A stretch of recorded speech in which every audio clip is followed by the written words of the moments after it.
Hey everybody, Dean Sweetman here with Frank Barry, episode number 2. Great to see you all. Hey Frank, how you doing today? Hey, doing great, Dean. Good to be here. Good to be here. We've got a fantastic show. Got a really great special guest coming up here in a moment, and you're going to love that. So Frank, what's this GIF thing you were going to do? What's that all about? Is it GIF or GIF? It's a great debate on the web. Yeah. But yeah, I mean, this is a live show. People are joining in right now. We can see live viewers jumping in. But we love to have some fun with you guys. We appreciate you spending 30, 40 minutes with us on a Wednesday. And so we really want to make it interactive. So we would love for you to post something in the comments. Obviously tell us, your name and where you're from, those kinds of things. We love to learn more about folks. But also we'd love for you to post a GIF or a GIF, depending on how you want to say it, that sort of describes or visually shows people what you think about or how you feel about taking up church offerings. So if anything comes to mind, try to post that in the comments for the live show, and we might even be able to pull some in and show those live. That'd be fun. It's good to have everyone. Thanks for joining. Absolutely. So we've got a special guest. Frank, do you want to do your magic and bring in the man himself? Yes, absolutely. Why don't you do your intro there, and I will get everybody on. Dr. Larry Osborne is the pastor at North Coast Church in Vista, California, in the San Diego area. Yeah. And he's very influential, very innovative, great church down there. We go to the Sticky Teams Conference, which we'll talk about later. And he's got a passion for leadership and spiritual formation and discipleship. Prolific author. I think we're giving away some books today. Yeah. But welcome, Larry, to the program. It's great to have you here, mate. Thank you. Glad to be with you. Appreciate it. Yeah, and Larry, you're coming to us from your office over there at North Coast Church, correct? Yeah. Somebody has to suffer here in San Diego, so I signed up for it. San Diego's a beautiful place. We're kind of like, I'm in San Diego, a little bit further south than you. Then you got you, and then Dean's over there in LA, holding down the fort. So we're coming to you guys from all over the place. Yep, can't beat the Southern California weather. Gotta love it. So thanks for joining today, Larry. It's really an honor to have you on the program. Good. Glad to be here. Any way I can help. Yeah, so we're going to talk about some things around growing a generous church in a moment. But I thought it'd be good if people got a little bit of background, how you got into ministry, a little backstory on Dr. Larry Osborne. It'd be great for everyone to know. Okay. Well, I actually came to North Coast Church when I was 28 years old after having been a youth pastor for 5-6 years, and then just done a lot of lay ministry, teaching Bible studies and having people in your home and all that right after I came to Jesus. So I've had an immediate excitement about the scripture, and if I was one step ahead of the hounds, that was good enough. So I'd teach them what I'd learned and hope that they would slow down so I could learn one more thing to teach them the next week. So good. And North Coast was a church plant when I came, about 70 adults. It was about a year and a half old, meeting in a school. My office was a parishioner's garage, and desk was literally taken out of the trash of the church I'd been a youth pastor at. So I kind of know the small church plant era.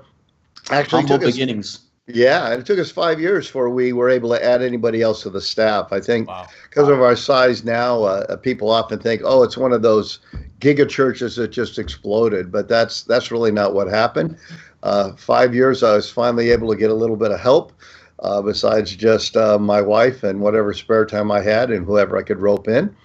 I think another interesting thing based on our topic about our church is that it's really blue collar.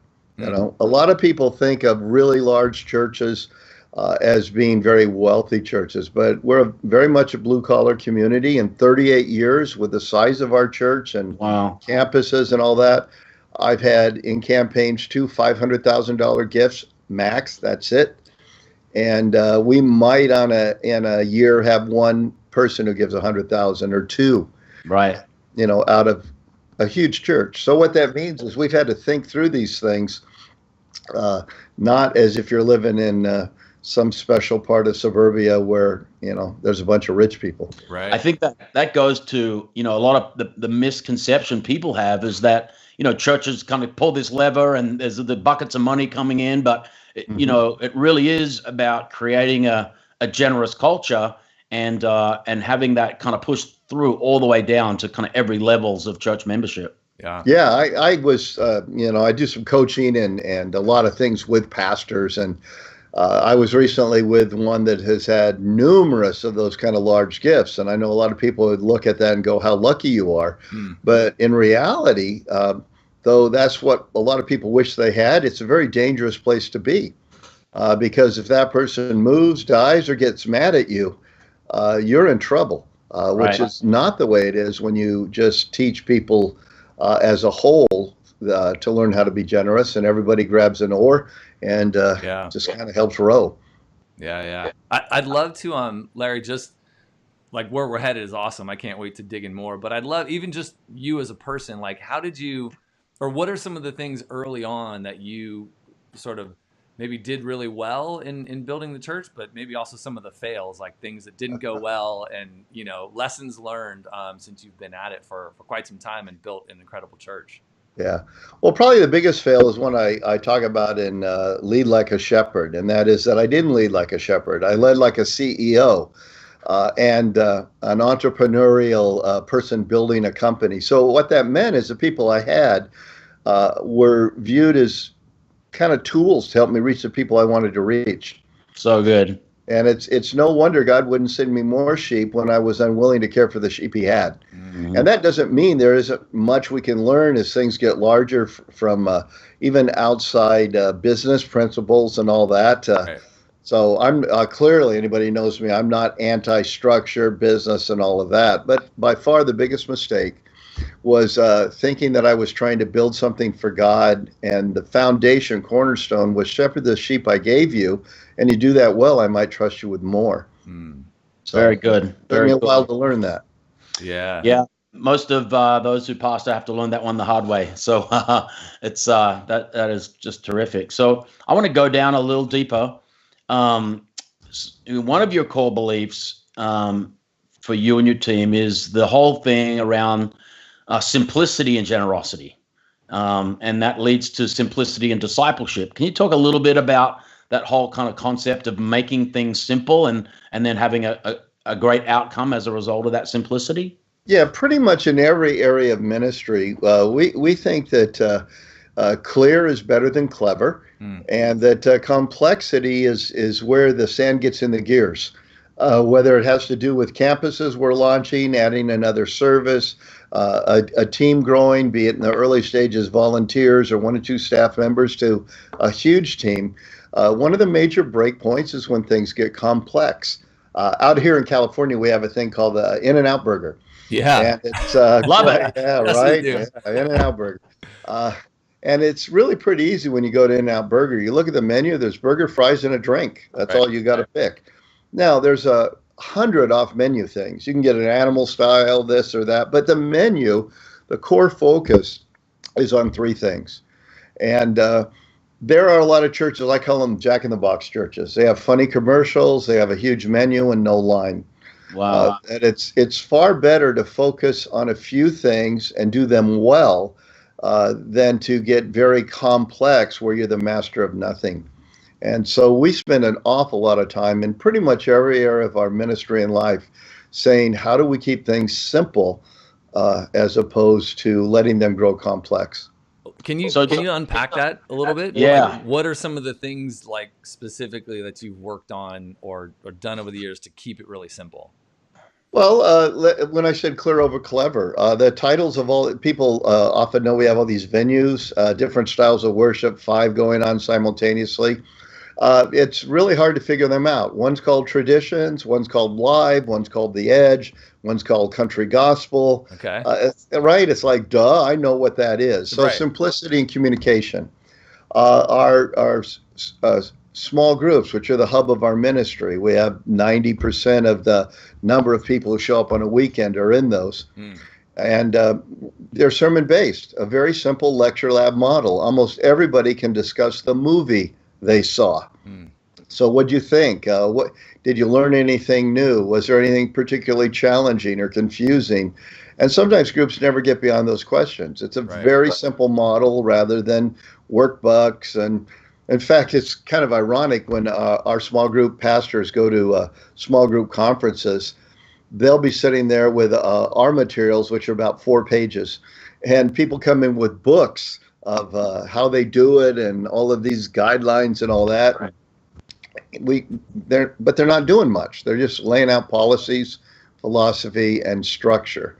So simple. That's what we try to do. Yeah. What about maybe around the offering? How have you, just kind of walk us through how around the generosity moment in your services, how you've simplified that? And that's I think we've done a good job of simplifying the communication of how you can give and that you should give and a variety of things.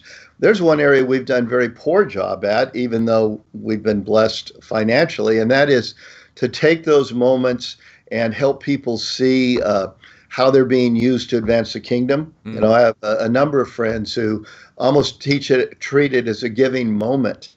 And instead of the drive-by guilting I grew up with, what they do is, yay, God, hey, this is what has happened with this, or a little bit of a teaching moment.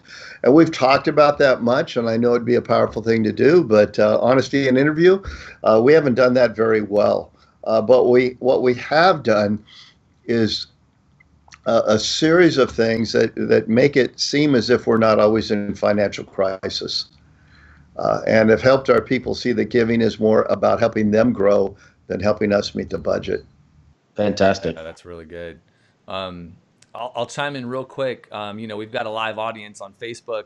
Obviously, a lot of people are going to listen to this recorded, but for the live viewers, we'd love to take some of your questions and incorporate them into the show. So if there's anything you want to ask Dr. Larry Osborne here about keeping things simple, or even some challenges you guys have had related to keeping things simple, especially around generosity and giving, pop them in the comments on Facebook, and we'll take some of those live as we go here. By the way, as my son told me when he was about 5 or 6 years old, I'm the kind of doctor who can't fix anything. So Larry's good enough unless you're trying to sell me something. Got it. We can keep it to Larry. That's easier. Less words. So Dr. Larry, one of the things I think is, and this goes to money in general and how we, manage our finances from a personal, in a family, and certainly in a church. A lot of the things that we miss in managing is the way we run our budgets. And you guys have a pretty unique way that you run your church very lean. And as in my experience, and even running our company, we run very, we're bootstrapping, even though we've got 50 plus employees now, and we're, all over the world, nearly 6,000 churches, but we keep this kind of lean mindset. Talk to us how you do that in your church setting, and obviously that makes a massive difference to the bottom line. Yeah. Well, first of all, when it comes to being lean, and then I'll talk about how we budget and how we think about money, which is a very important very important part of how you raise money. But being lean doesn't mean being cheap. Right. Being lean means you're willing to spend money where it's an investment, that it brings people into the kingdom, that it pays for itself, if you will. Right. But you're very slow with expenses, which are the things that make life easier. So all the way to this day, even though our church is so large, Chris Brown and I, the two primary teachers in our structure, we have another great teacher, Christopher Hilken, on our team, but Chris and I kind of people look to as like the senior pastors, if you will. Neither of us have a full-time assistant. Mine is here 9 to 2, Monday, Tuesday, Wednesday, and his is there about 20 hours during the week, maybe a few more. But our small group ministry has 4 or 5 full-time assistants, because I can get my own lunch. I don't want to spend money making my life easier. I want to spend money growing the ministry and building the kingdom. So I think a lot of times people think lean means junk. Lean means you don't pay people well. Lean means you don't have perks. No, lean means you think through how you spend your money. And you're asking, is this good stewardship? But being tight is simply being tight. There's no godliness in that. So with that said, the way we approach it is, I believe a church ought to run its budget a lot like we teach our people to run their personal budgets. And we so often do it very differently. In churches, we often think a balanced budget is a great budget, but biblically, a balanced budget and practically a balanced budget is a fool's budget. Because if what you spend matches what you brought in, you're a fool, because opportunity and crisis are going to come. They're not going to send a text message 6 months ahead of time, and you'll have nothing for that. Solomon says in Proverbs, in the house of the wise are stores of oil and grain. The fool devours all he has. So good. And I grew up with the idea, even if we had any extra, we had to give it away. And yet, can you imagine giving that advice to a young family in your church? Hey, at the end of the year, balance that thing out and give everything away. Don't you dare save anything for the future. Right. And then on the upside, imagine somebody 6 years in a row got a bonus.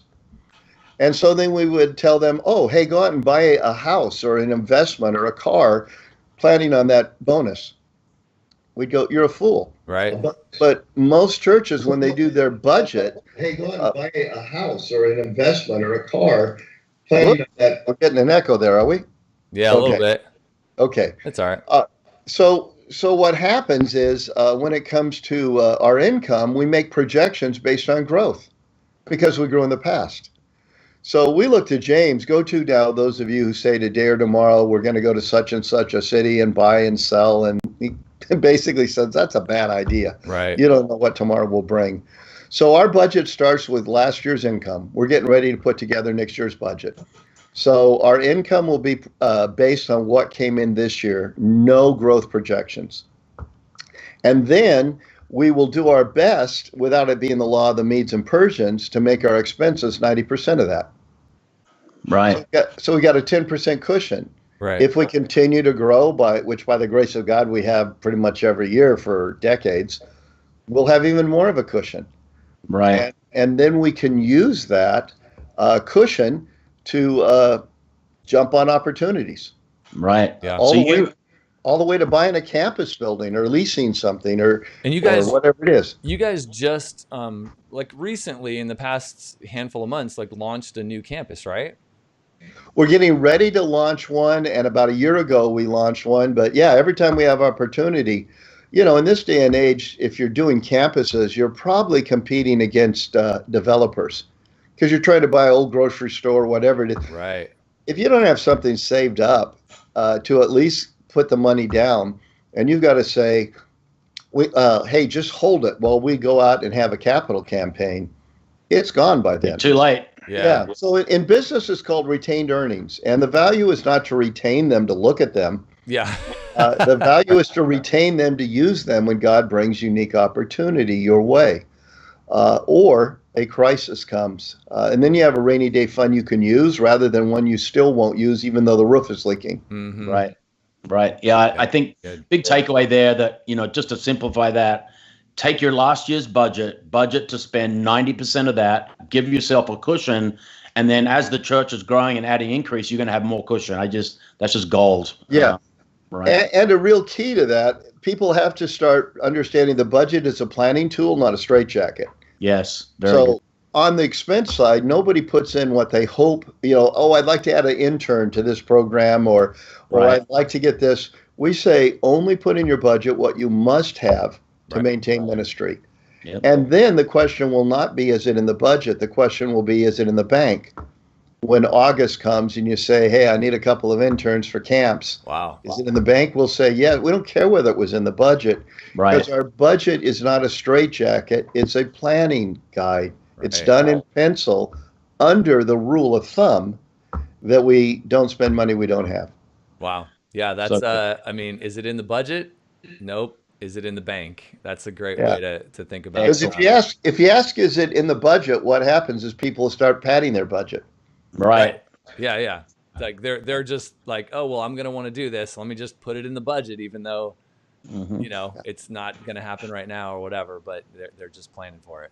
Yeah. And then to move to generosity out of that is when people feel your church is always in the red, They do not think you're teaching them generosity. They think you are balancing the budget.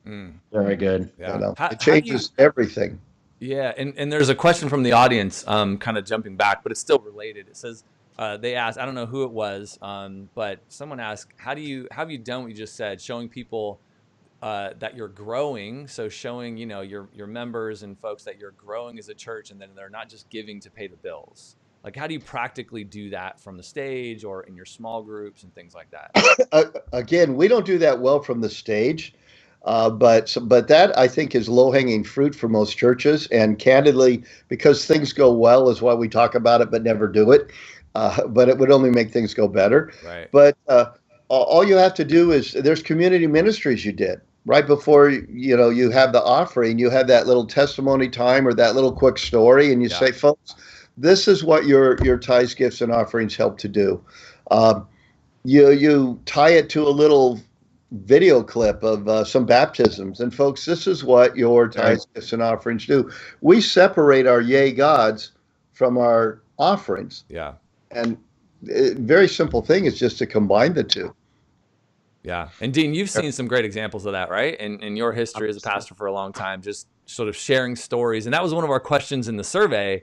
Right. We actually asked, I don't remember the actual response right now, but I do remember it being low, right? We asked people, you know, do you regularly share stories? And it was under 4, right? Yeah. Average it was that and the sharing of scripture, right? That we were kind of shocked that they were so low. But certainly stories are some of the most powerful way. When people can relate to someone else's experience, they're more likely to, you know, take that step of faith themselves and dive in and, you know, at least begin the journey of generosity when you're seeing it happening in other people's lives. So, and we do a pretty good job of telling stories. We just don't tie it to that offering minute or two. But people know, like, hey, God's on the prowl here. Yeah. And people do not. I always tell people they do not give to vision; they give to success. Yeah. Wow. That's good. Okay.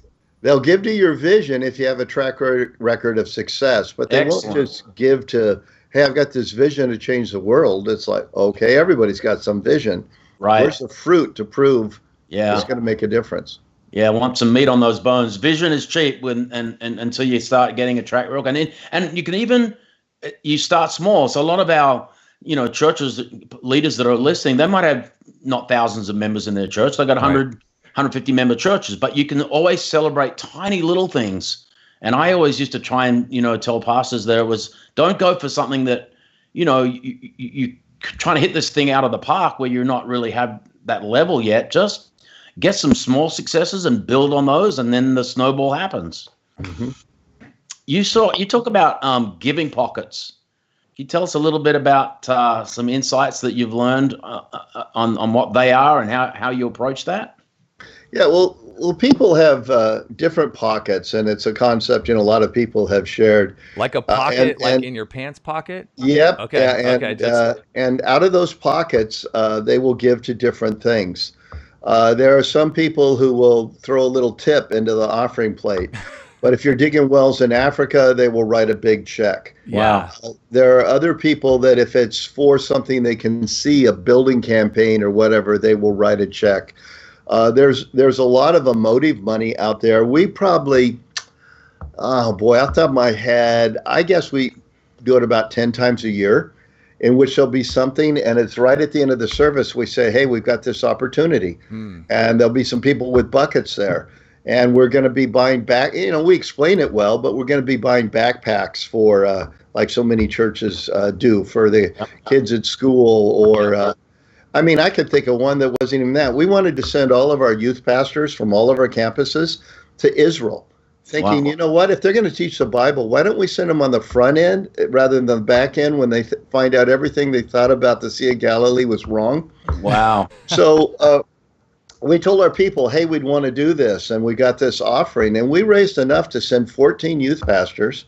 Fantastic. I think it was, and had something left over for the new ones that we get. Wow. So good. And it was pure emotive money. Now, yes, at our size, you get a lot, but you just take zeros away for the total amount as you take zeros away for the attendance. But I bet a lot of small churches could send their youth pastor to Europe Yep. And it's a totally different pocket. It's not robbing Peter to pay Paul. Yeah. It's not coming out of their tithe. It's coming out of their opportunity pocket. And most of us give that way. There's something that just touches my heart, and I go, hey, Nance, let's write a check. It's the whole GoFundMe movement. It's huge. Yeah, it's huge. Yeah. How'd you get over that, Larry? Like, how did you get over? Because you just said something really important. People, a lot of pastors will just commonly think, if I'm doing this other thing, that's going to take away from tithes and offerings, which is going to impact how I run my church and my budget and all these kind of things. So they're almost afraid of that. So how did you guys, was it a hard thing, or did it just kind of naturally flow out of how you guys operate? Well, if you did too much, it will take away. And if you don't tell stories, it will take away. But primarily, one of the leadership principles I've learned is not to think differently because I'm a leader. Like how do I think as a regular person and treat my people that way? Yeah. So, for instance, if every time I go to a conference, I want to sit on the back row on an aisle, why do I get mad at my people if they want to sit on the back row on an aisle? Because you want them up front as the leader, right? You want. Yeah. Like, why don't I treat people like I want to be treated? And so in this area, I just realized, that's how I give. I don't rob the church because I gave some extra money to dig wells in Africa. Mm-hmm. I still have my commitment to the church. And if I'm teaching the people that the local church is God's plan A, there is no plan B, then that's not going to hurt. Right. So I love to look in the mirror before I start looking through the binoculars. Oh, wow. Hear that, church leaders? That is gold. I just love it. I love it. Well, we're coming to the bottom of the half hour here, and we don't want to keep you too much longer. You've got so many resources. And when I was at Sticky Teams last year, seeing you're a prolific writer, and you've got this recent book, You Lead Like a Shepherd, which I think, Frank, we want to give some of those away today. Yeah, absolutely. And just,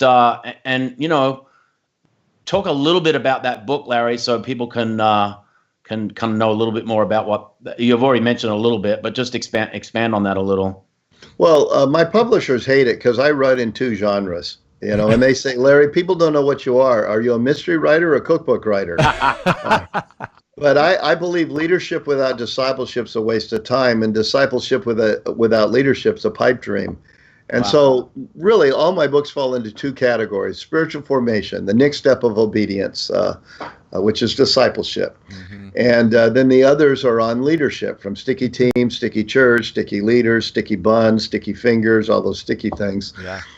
And then Lead Like a Shepherd is really about the heart of a leader as opposed to the methods of leading, which really most of again, Sticky Church, Sticky Teams, those have been, Sticky Leaders have been about methodology. How do you think about change and innovation? How can you do it in a way that doesn't get blown up? That's Sticky Leaders.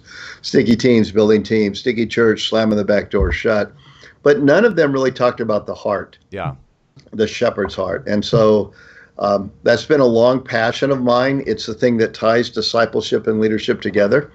So very cool. I decided maybe I ought to write on it. Well, we're glad you did. And Frank, how are we going to do this? I think to give away the books, we want to hear from you guys. So if you're on Facebook Live right now, this is a great reason why you want to join us for the live show, because we always try to give some things away, being a show about generosity. So if you would, give us your name, your home church, sort of where you guys are from, and we'll draw some out of the live comments and report back out after the show's done. One final thing, Larry, Sticky Teams conference is coming up. This is great timing, October 16 and 17 at your church. I was there last year, blown away. Always a great lineup of speakers, great time of connecting. Let's encourage everyone that they can come to Sticky Teams. Yeah, what's unique about it for your listeners is it's designed for a team. Yeah. In fact, often in our ticketing, we punish you if you come alone. Wow. So we're not. There are some great conferences out there that you go to even alone, and you get challenged. Kind of a preach off.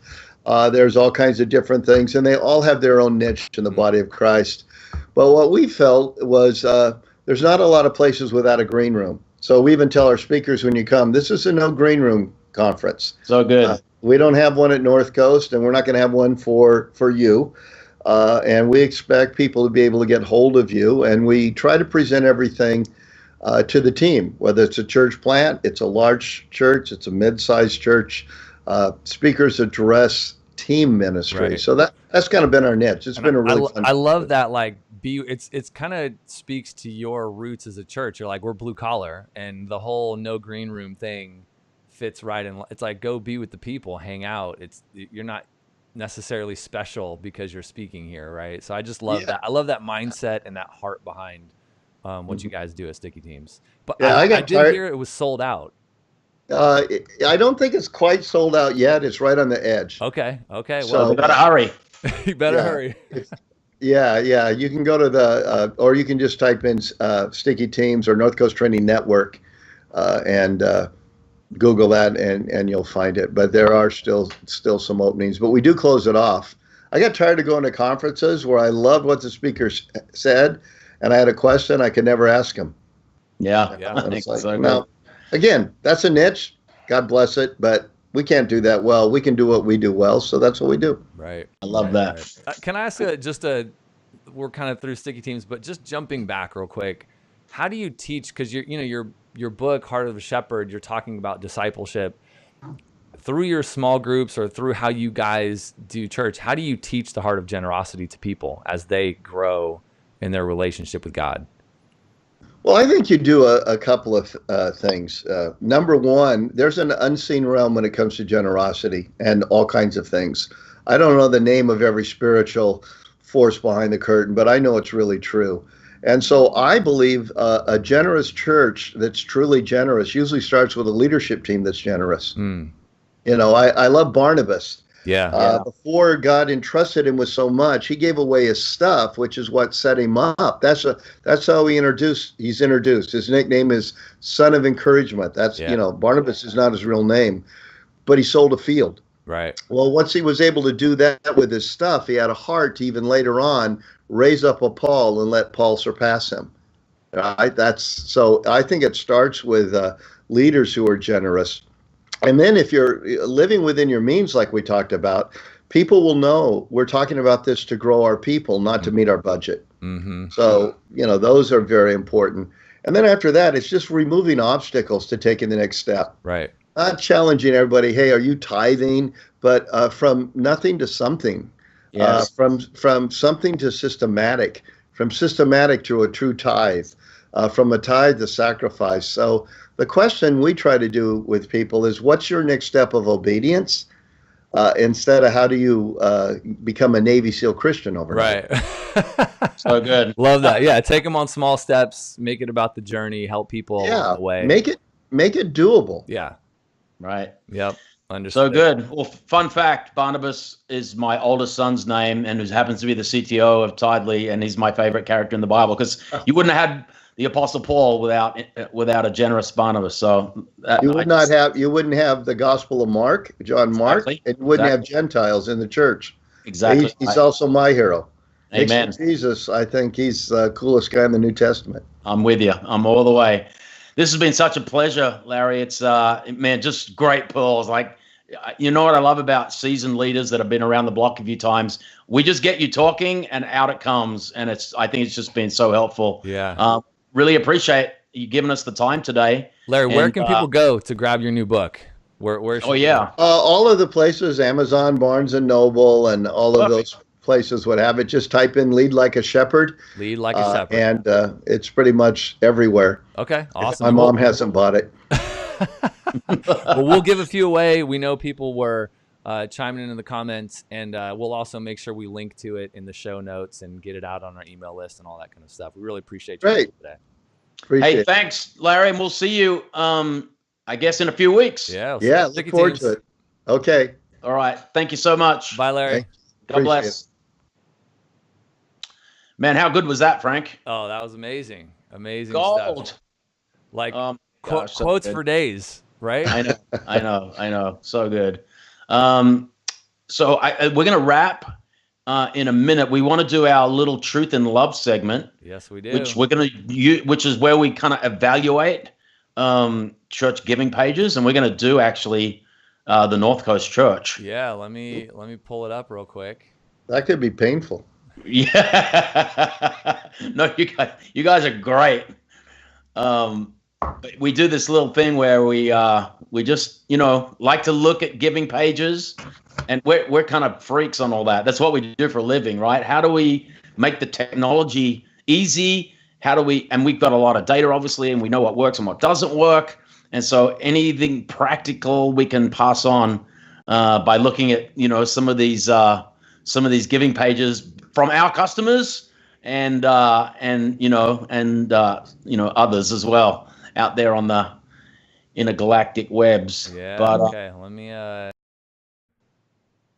Okay, we are sharing the screen Okay. here. Let me pull off this stuff real quick. Okay, we've got North Coast's page up. Can you see that, Dean?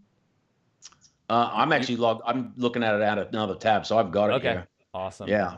So why don't you give it a go? You start off.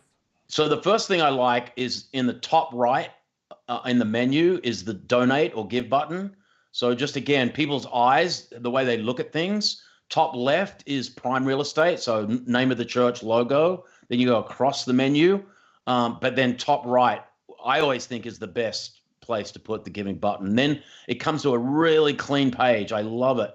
Online donation, give via Tidely, no registration or account needed, one time or repeat. It explains everything in 10 seconds, and then all I do is hit the button. Yeah. It less clicks the better, and all I do is hit the button, and boom, I'm on the giving form. I mean, it just doesn't get much better than that. Yeah, I 100% agree.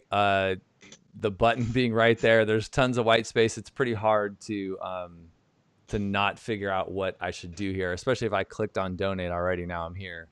So, click give with Tidely, giving form pops up, and off you go. Since I have an account already, it's asking me for my PIN, but super simple once you get there. The one thing that I would love to see on a page like this is something that sort of pulls at your heart a little bit. So I love imagery on giving pages. I know we looked at another giving page last week or 2 weeks ago, and they had a great image of somebody giving on their mobile phone, and the image was oriented towards sort of the call to action on the page. It was looking at the button. So I love the simplicity of this. I would love to see some imagery kind of added into it, because I think that connects people just at the heart level versus just the, okay, now I know what I need to do. So combining that together, I think would be a great add. Yep. Absolutely. Good stuff. Well, we went pretty long last week, so we're not going to go that long today. What a great episode, Frank. I just reflecting on that was just, it's mind blowing. And the goal is we want to help our audience. We help our customers and anyone else who wants to tune into the podcast and the show, just to get better at this and talk about it. Bring it into the light, and just have pastors and church leaders not be afraid around the giving moment. Yeah. And it's a fact of life. For some, leaders, it is a struggle. And so these podcasts are all about uncloaking the offering, like demystifying the offering, simplifying the offering, like Larry said today, and then building a generous church. One thing I thought about those pockets and those moments, right, where you've got a specific need. Hey, we want to send the youth pastors to Israel. What a great thing. Yeah. That just doesn't come automatic. No, I literally think most pastors are actually slightly afraid of adding new things in, versus knowing that people are generous. And I love Larry's comments about, there's multiple pockets and people will give based on things that pull at their hearts. Well, and it goes to a little bit of the generosity versus the poverty mindset. The poverty mindset kind of traps pastors into thinking there's not enough and there's only X amount. And oh my gosh, see, like even having a guest speaker and taking up a love offering, I always loved giving my church that opportunity because people wanted to give and sow into that ministry. But I know churches and ministers are like, oh, I can't take up a separate offering for even with all this stuff going on with the hurricanes. Right. And we're going to do some stuff here in a little bit and help people raise money for that. And we're already partnering with one of our other partners in Catalyst. It's like, oh, if I take up an offering for this, am I going to have enough left for us? And that's the difference when you're thinking in a poverty mindset when there's not enough. Listen, God is a river, and God has an abundance of provision and blessing for your church. And teaching that kind of that generosity mindset is always going to put you in a great position. So when there's a moment and look what's going on in the Carolinas right now with those floods. Yeah, I was watching the news this morning, and it was the Baptist Men's Association that was out there doing like 20,000 meals a day, right? Like just mind-blowingly awesome how the church, often first in, last out in these disasters, doing such a phenomenal job. Right. Well, that comes from a church that knows how to give. And that's the whole benefit. This is not for us to get more. Having a generous church is about having the ability to fulfill needs, help the local community, do all kinds of crazy generous stuff, and in turn preaching the gospel at the same time. Yeah, absolutely. And I love the other needs, like if your church is, sponsoring kids, or doing backpacks or helping, disaster relief or whatever it is that, your church is latched onto and has a heart for. I love how that also speaks to sort of the younger generations of givers as well, yep. Right? Where, exactly. Younger generations of givers love to give to like things that they can sort of touch, social causes, all kinds of stuff. Yeah. So I think that's, you want to give to your local church, and kind of have that heart, but having these other opportunities too, I think just, it connects people more. And then you're excited about what your church is doing. I love when Larry said we sent a bunch of people to Israel, a bunch of our youth ministry or youth pastors to Israel. Like, how cool is that? Like, you got to help, phenomenal. These young folks go on this trip that had a major impact in their lives, right? And you got to contribute and sort of help that. So I think those kind of things, yeah. And then they get to come tell all their friends, and oh, the church supported me in this to get there, and like the friends are excited about it for them. I mean, it's pretty cool. So I think having all those ways to give is important. So if you'd like us to review your church giving page on your website, pop it in the comments. We'll take a look, and we might feature you in an upcoming episode. Yeah. But this has been a great episode today, just phenomenal, and can't thank Larry enough. I'm going to look forward to being there in the conference. We're a sponsor, and we'll be there doing our thing. Yeah, Sticky Teams in October too. Awesome, man. But good day. We'll make sure we get this thing up on the website, get it on iTunes and SoundCloud and all the places. Thanks for joining us live on Facebook today, and man, we'll be back in 2 weeks. Thanks, everyone. We'll see you soon. Oh, we actually have a great guest in 2 weeks at Sticky Teams. If I remember right, I think we're at Sticky Teams live with Chris Brown. Oh, we're doing the show live from Sticky Teams? Yeah, we're going to do it at Sticky Teams. So dig it. If I'm remembering right, it's live from Sticky Teams with Chris Brown. We'll find a spot. Oh, he's a hoot. It'll be a blast. So, we got North Coast, Larry, Chris, back to back. It's going to be good. Dig it. Awesome, everyone. Hey, thanks for joining, and we'll see you next time. God bless you. See you guys.